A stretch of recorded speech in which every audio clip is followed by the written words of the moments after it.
Assalamualaikum warahmatullahi wabarakatuh. Kami dari kelompok 12 yang beranggotakan 3 orang, yaitu saya sendiri Isnaini Lutfiana NIM 130,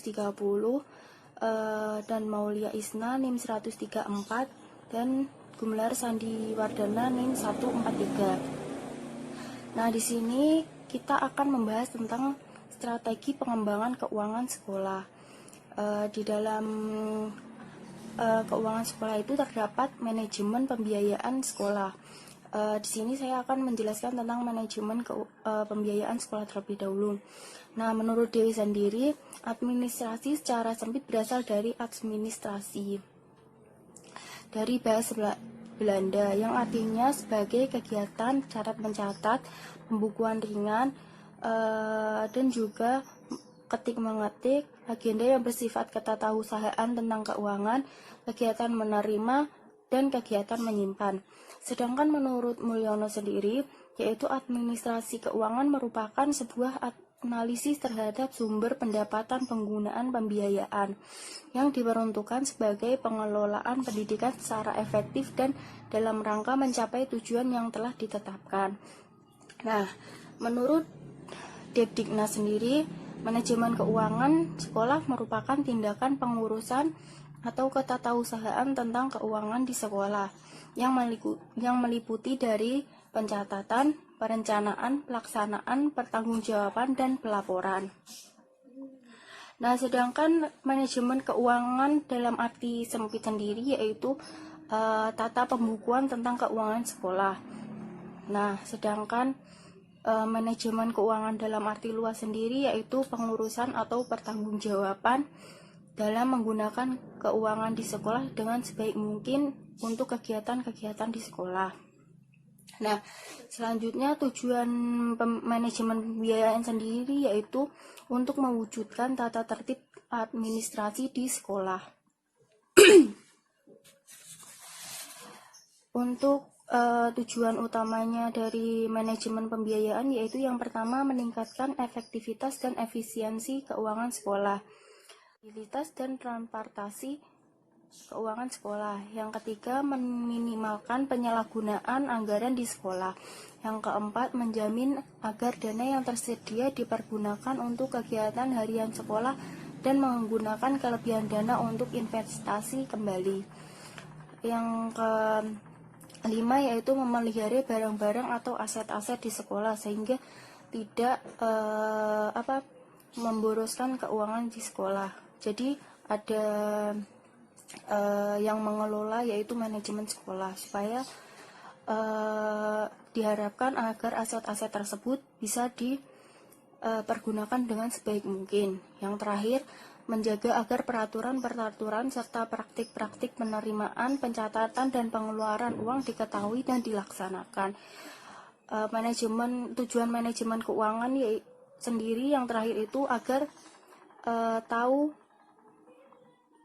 untuk menerima dan mencatat pengeluaran atau pemasukan dari uang tersebut, dari dana-dana mau dari pemerintah atau dari masyarakat atau dari orang tua wali sendiri. Nah, selanjutnya yaitu manfaat manajemen pembiayaan atau keuangan sekolah. Yang pertama, adanya rencana pemasukan dalam pengeluaran serta kegiatan lainnya untuk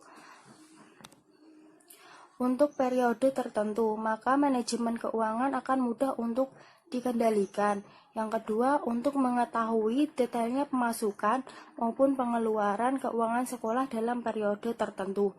Nah, yang ketiga, untuk mengkondisikan penggunaan dana-dana untuk berbagai kebutuhan yang efektif.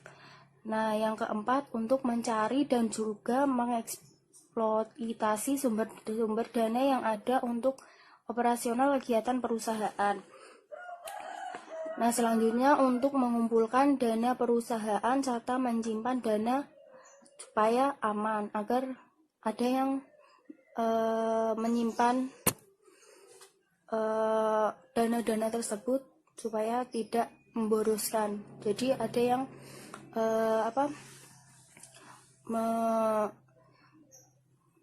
menata keuangan sekolah. Nah, yang terakhir, dengan adanya evaluasi serta perbaikan atas keuangan dan sistem keuangan pada sekolah guna untuk meningkatkan keuangan di sekolah. Nah, kemudian strategi pengembangan pembiayaan sekolah. Pertama itu pelaksanaan sekolah dalam merencanakan anggaran pendapatan dan belanja sekolah. Proses manajemen pembiayaan itu terdiri dari 4. Yang pertama yaitu tadi merencanakan anggaran terlebih dahulu, kemudian pelaksanaan, pengawasan, pelaporan, dan pertanggungjawaban. Nah, di sini saya akan terlebih dahulu menjelaskan tentang merencanakan. Perencanaan sendiri merupakan proses yang sistematis dan rasional untuk menerapkan langkah demi langkah yang akan dilaksanakan atau yang hendak dicapai untuk mencapai sebuah tujuan yang telah ditentukan. Nah, di sini perencanaan sendiri mengandung unsur proses karena adanya kegiatan sistematis dan rasional serta adanya tujuan yang hendak dicapai. Perencanaan sebagai unsur proses mengandung arti bahwa suatu kejadian membutuhkan waktu sehingga tidak bisa terjadi secara mendadak. Nah, perencanaan pembiayaan sekolah disesuaikan dengan rencana pengembangan sekolah secara keseluruhan, baik pengembangan jangka pendek seperti pengembangan tahunan dan pengembangan jangka panjang seperti pengembangan 5 tahunan, 10 tahunan, bahkan sampai 25 tahunan.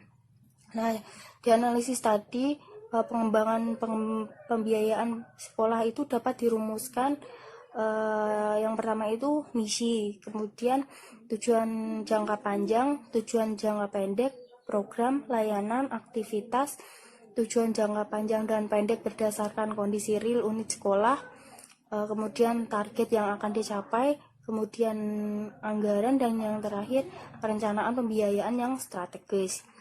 Nah, keberhasilan sekolah sendiri tentunya adanya pemahaman tentang visi dan tujuan yang akan dicapai. Nah, visi tersebut itu mengandung komitmen, yaitu disebut dengan misi. Akan tetapi untuk mencapainya pasti ada kendala atau masalah, maka dibuatlah sebuah rangkaian tindakan yang spesifik untuk menyelesaikan misi tersebut. Tindakan ini disebut tujuan. Tujuan memiliki fungsi, yaitu yang pertama sebagai acuan membuat rencana. Nah, yang kedua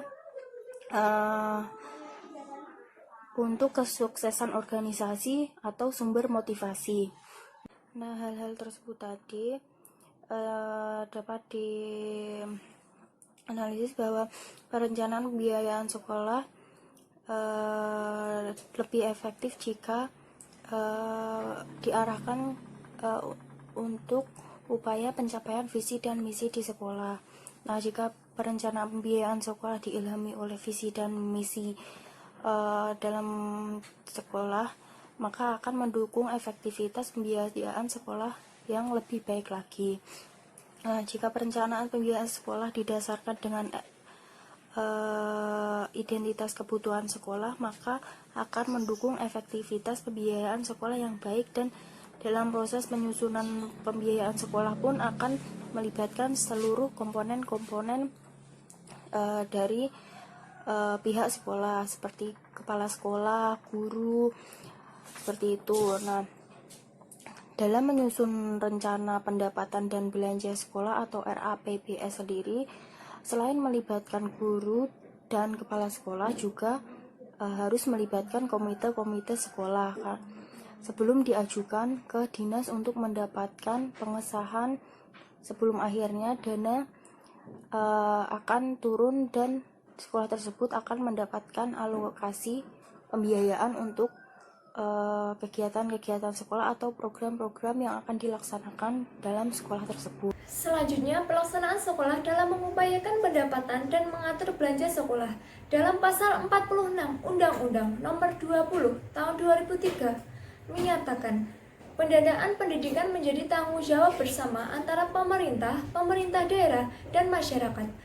Berdasarkan tuntutan kebutuhan di sekolah tersebut, utamanya kebutuhan pengembangan pembelajaran yang sangat membutuhkan biaya yang relatif banyak, maka sumber pendapatan diupayakan dari berbagai pihak agar dapat membantu penyelenggaraan pendidikan di sekolah.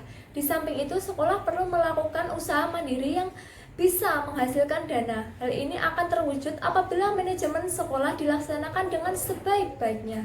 Nah, di sini perlu adanya RAPBS, Rencana Anggaran Pendapatan dan Belanja Sekolah, yaitu anggaran terpadu antara penerimaan dan penggunaan dana serta pengelolaannya dalam memenuhi seluruh kebutuhan sekolah selama 1 tahun pelajaran berjalan, di mana sumber dananya berasal dari pemerintah pusat, pemerintah daerah, masyarakat, dan orang tua atau wali peserta didik.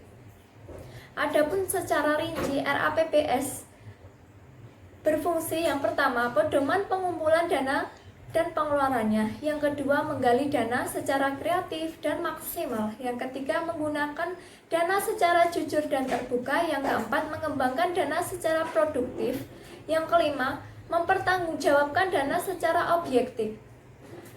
Sumber keuangan atau pembiayaan pada suatu sekolah secara garis besar dapat dikelompokkan menjadi beberapa sumber. Yang pertama, dana dari pemerintah, baik dana dari pemerintah pusat, pemerintah daerah, maupun keduanya, dan dana tersebut diperuntukkan bagi kepentingan pendidikan. Yang kedua, dana dari orang tua siswa. Pendanaan dari orang tua siswa ini dikenal dengan istilah iuran komite. Besarnya sumbangan dana yang harus dibayar oleh orang tua siswa ditentukan oleh rapat komite sekolah. Yang ketiga, dana dari masyarakat. Dana ini biasanya merupakan sumbangan sukarela yang tidak mengikat dari anggota-anggota masyarakat sekolah yang menaruh perhatian terhadap kegiatan pendidikan di suatu sekolah. Sumbangan sukarela yang diberikan tersebut merupakan wujud dari kepeduliannya karena merasa terpanggil untuk turut membantu kemajuan pendidikan. Dana ini ada yang diterima dari perorangan, dari suatu organisasi, dari yayasan, ataupun dari badan usaha baik milik pemerintah maupun milik swasta. Yang keempat, dana dari alumni. Dana ini merupakan bantuan dari para alumni untuk membantu meningkatkan mutu sekolah yang tidak selalu dalam bentuk uang, misalnya buku-buku, alat tulis, dan perlengkapan belajar.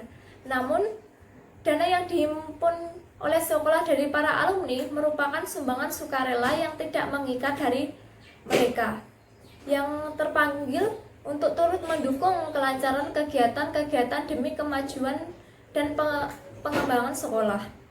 Yang kelima, dana dari peserta kegiatan. Dana ini dipungut dari siswa sendiri atau anggota masyarakat yang menikmati pelayanan kegiatan pendidikan tambahan atau ekstrakurikuler seperti pelatihan komputer, kursus bahasa Inggris, atau keterampilan lainnya.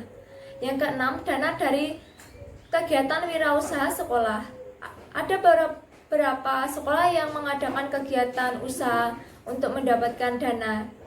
Dana ini merupakan kumpulan hasil berbagai kegiatan wirausaha sekolah yang pengelolaannya dapat dilakukan oleh staf sekolah atau para siswa, misalnya koperasi, kantin sekolah, bazar tahunan, usaha fotokopi, dan lain sebagainya. Nah, suatu hal yang perlu diperhatikan dalam penyusunan RAPBS adalah harus menerapkan prinsip-prinsip anggaran berimbang. Artinya rencana pendapatan dan pengeluaran harus berimbang, diupayakan tidak terjadi anggaran pendapatan minus. Dengan anggaran berimbang tersebut, maka kehidupan sekolah akan menjadi solid dan benar-benar kokoh dalam hal keuangan. Nah, di sini langkah-langkah penyusunan RAPBS bagi berikut. Yang pertama, menginventarisasi rencana yang akan dilaksanakan. Yang kedua, menyusun rencana berdasarkan skala prioritas pelaksanaannya. Yang ketiga, menentukan program kerja dan rincian program. Yang keempat, menetapkan kebutuhan untuk pelaksanaan rincian program. Yang kelima, menghitung dana yang dibutuhkan. Yang keenam, menentukan sumber dana untuk membiayai rencana. Untuk mengetahui seberapa besar peran pemerintah dalam pembiayaan pendidikan di sekolah adalah dengan cara membaca RAPBS yang disusun masing-masing sekolah. Nah, dilihat dari Undang-Undang Nomor 48 Tahun 2008 Pasal 61 Ayat 1 mengenai standar pembiayaan suatu pendidikan. Di disebutkan sebagai berikut. Yang pertama, biaya investasi. Satuan pendidikan meliputi biaya penyediaan sarana dan prasarana, pengembangan sumber daya manusia, dan modal kerja tetap. Yang kedua, biaya personal meliputi biaya pendidikan yang harus dikeluarkan oleh peserta didik. Yang ketiga, biaya operasi. Satuan pendidikan meliputi gaji pendidik dan tenaga kependidikan, serta segala tunjangan yang melekat pada gaji.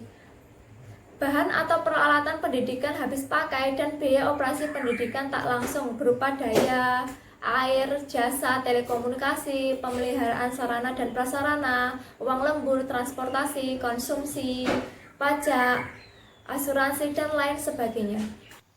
Ya, di sini saya akan mencoba untuk melanjutkan materi, yaitu tentang pertama adanya pelaksanaan sekolah dalam melakukan pengawasan terhadap pendapatan dan belanja sekolah. Yang kedua, yaitu pelaksanaan sekolah dalam melakukan pertanggungjawaban terhadap pendapatan dan belanja sekolah. Yang pertama tadi yaitu pengawasan terhadap pendapatan dan belanja sekolah, yaitu adanya kegiatan pengawasan pelaksanaan anggaran dilakukan dengan bermaksud untuk mengetahui kesesuaian pelaksanaan anggaran dengan ketentuan yang telah ditetapkan dan dengan prosedur yang berlaku. Pada dasarnya, pengawasan merupakan usaha sadar untuk mencegah kemungkinan-kemungkinan penyimpangan pelaksanaan dari rencana yang telah ditetapkan. Apakah pelaksanaan telah tepat, apakah cara bekerjanya telah benar dan aktivitasnya telah berjalan sesuai dengan pola organisasi. Jika terdapat kesalahan maupun penyimpangan, maka harus segera diperbaiki dan ditelusuri. Selain itu juga harus adanya evaluasi yang dilakukan dalam setiap tahapan pelaksanaan program yang hasil evaluasinya tersebut dapat dipergunakan sebagai bahan pertimbangan penyempurnaan kegiatan selanjutnya. Yang kedua yaitu adanya pelaksanaan sekolah dalam melakukan pertanggungjawaban terhadap pendapatan dan belanja sekolah. Di sini ada 3 aspek yang bisa digunakan untuk membuat laporan pertanggungjawaban dari pengguna anggaran. Ada aspek transparan, yaitu berarti pembukuan dilakukan secara terbuka. Di sini lembaga pendidikan bidang manajemen pembiayaan secara transparan yang terbuka dari sumber pembiayaan dan jumlahnya, rincian penggunaan dan pertanggungjawaban harus jelas sehingga memudahkan dalam melakukan pengecekan. Selain itu, transparansi dapat menciptakan kepercayaan dan mendapatkan dukungan dari pihak orang tua, masyarakat, dan pemerintah. RAPBS atau Rencana Anggaran Pendapatan dan Belanja Sekolah merupakan contoh informasi pembiayaan yang bebas untuk diketahui oleh warga sekolah. Hal ini bisa dilakukan dengan menempel hasil RAPBS di papan pengumuman atau tempat-tempat yang mudah diakses oleh orang lain. Selanjutnya itu akuntabilitas. Pada manajemen pembiayaan berarti penggunaan uang sekolah dapat dipertanggungjawabkan sesuai dengan ketetapan. Ada 3 prasyarat terbangunnya akuntabilitas, yaitu pertama, dilakukan secara transparan dengan mempertimbangkan masukan dan mengikutsertakan pihak lain dalam mengelola sekolah. Yang kedua, adanya indikator yang bisa digunakan sebagai tolak ukur dalam melaksanakan tugas, fungsi, dan wewenangnya. Yang ketiga, adanya kerjasama agar dapat menciptakan kondisi yang kondusif dalam menyediakan layanan kepada masyarakat dengan cara yang mudah, murah, dan secara biaya dan secara cepat. Yang berikutnya yaitu responsibilitas, yaitu adanya respon di mana pengelola anggaran dan juga yang ingin mengetahui tentang laporan anggaran secara baik. Di sini harus terjalin secara responnya secara baik. Berikutnya yaitu adanya buku kas umum atau BKU dan buku kas pembantu atau BKP. BKU merupakan buku harian untuk digunakan sebagai rekapitulasi penerimaan dan pengelolaan uang, sedangkan BKP merupakan buku harian untuk digunakan sebagai membantu pencatatan semua penerimaan dan pengeluaran uang menurut sumber pembiayaan. Penggunaan BKU dan BKP digunakan setiap saat jika ada transaksi secara penerimaan dan pengeluaran dana atau uang. Pembukuan dilakukan di BKU kemudian pada BKP. Jadi BKU dan BKP ditutup setiap akhir bulan atau sewaktu-waktu jika dianggap perlu, semisal adanya pemeriksaan dari petugas berwenang atau saat serah terima dari pejabat lama ke penggantinya. Sekian.